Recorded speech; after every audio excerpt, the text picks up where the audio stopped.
Hi guys, this is Algebra Lesson 3.6, and let me talk to you about these two problems.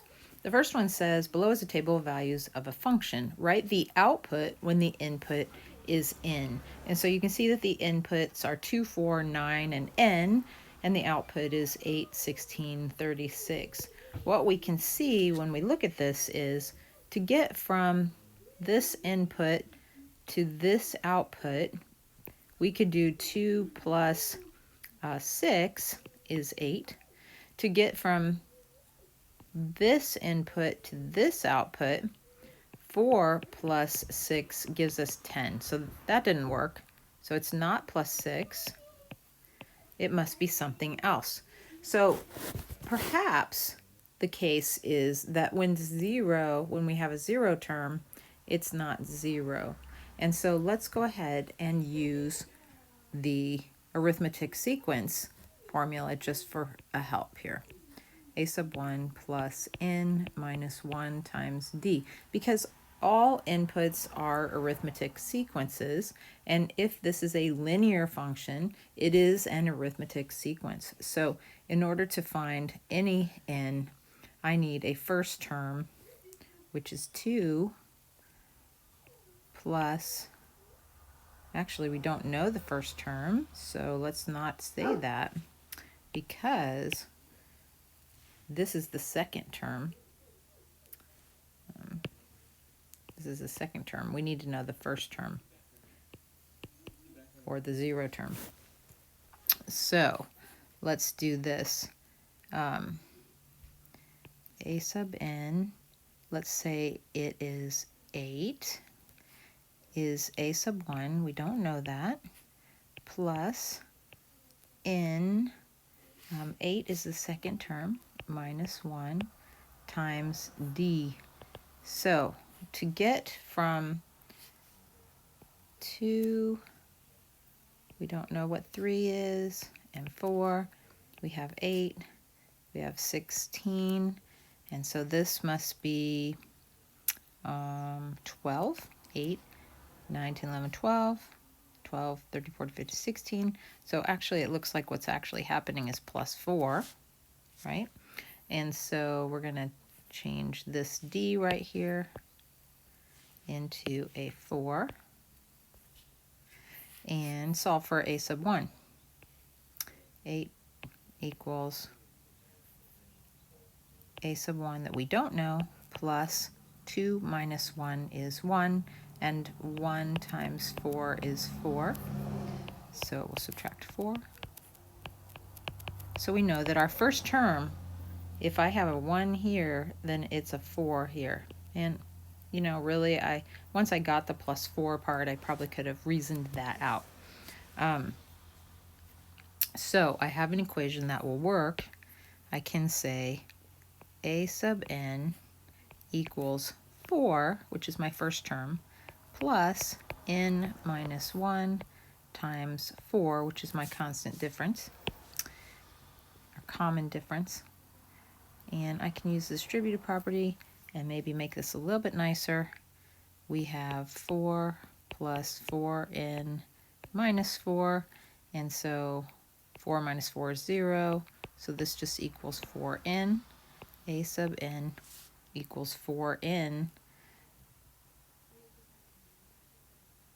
minus 4 plus 4. So let's go back here and see if that works.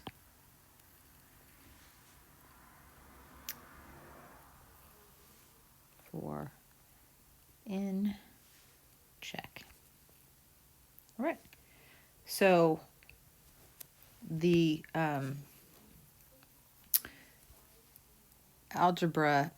arithmetic sequence, that's the word I'm actually looking for. The arithmetic sequence actually works. Let me do another one here. So let's just say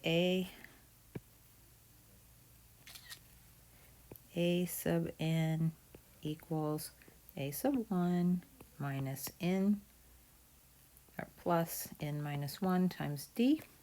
So what can we figure out here? We don't have an a sub 1, but we can use a different a sub n and an n. to fill in, and we can figure out what is happening between numbers. So here we do have consecutive 5 to 6, and so we could do 4 minus 3 is 1. So it seems like we're just going plus 1 for our common difference. So we're going to say a sub n, wait, I'm going to fill in one I actually know so I can get some information here.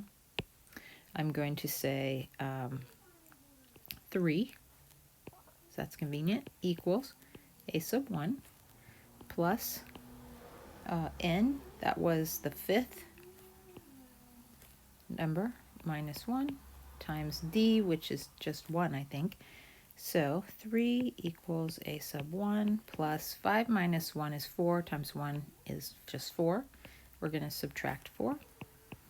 3 minus 4 is negative 1 equals a sub 1. So my first term is going to be negative 1. So I could write a formula now. A sub n equals a sub 1, which we decided was negative 1, plus n minus 1 times d, which is just 1. So if I use the distributive property, not much happens here. I just get n minus 1, but I'm going to combine my negative 1 and my negative 1. I get a sub n equals n minus 2. And that'll be the formula I want to use, the n minus 2. Let me go back here. N minus 2. Check. Right. That may be kind of a long way to do that. You might be able to see a shorter way. Let's do problem number 2 and see how that works. All right, a table of linear values of a linear function is shown below. Find the output when the input is n. Your answer, type your answer. Okay, so this time I do have a first term, see? 1 and 5. And so let's say a sub n equals first term 5 plus n minus 1 times d. So from 1 to 2 is just one space. So we're going to go 8 minus 5 is 3. From 2 to 3 is just 1, so we can go 8 minus 11 is 3. We can see that as we go up, we're just going plus 3. So we're going to put a 3 there instead of d. Remember, this is the formula. If you haven't written it down, write it down. A sub n equals a sub 1, that's the first term, plus n minus 1 times d. All right, let's clean this up. Use the distributive property a bit. We're going to go a sub n equals 5 plus 3n minus 3. A sub n equals, let's see, 5 and minus 3 is plus 2. So we're going to have 3n plus 2. Hey, I like this. It's actually kind of a new way. I've done it a different way before. I kind of like this. 3n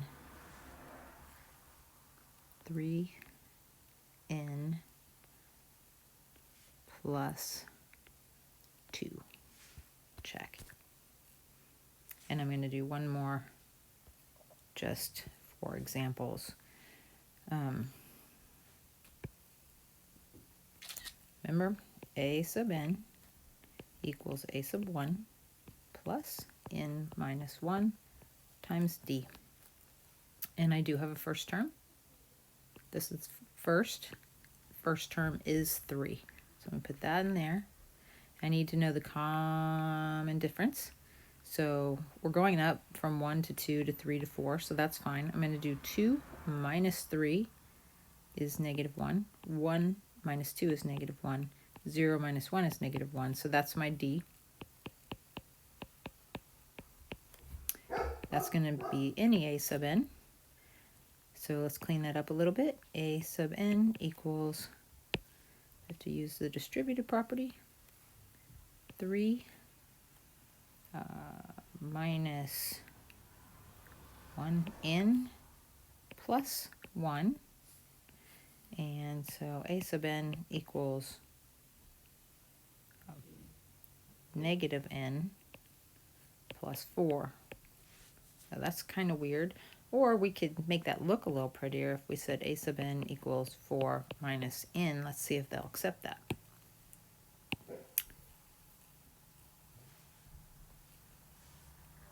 Four minus n.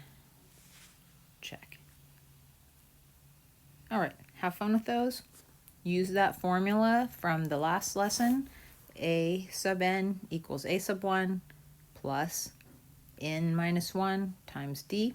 If you've forgotten about that, go back to that lesson. Watch that lesson again.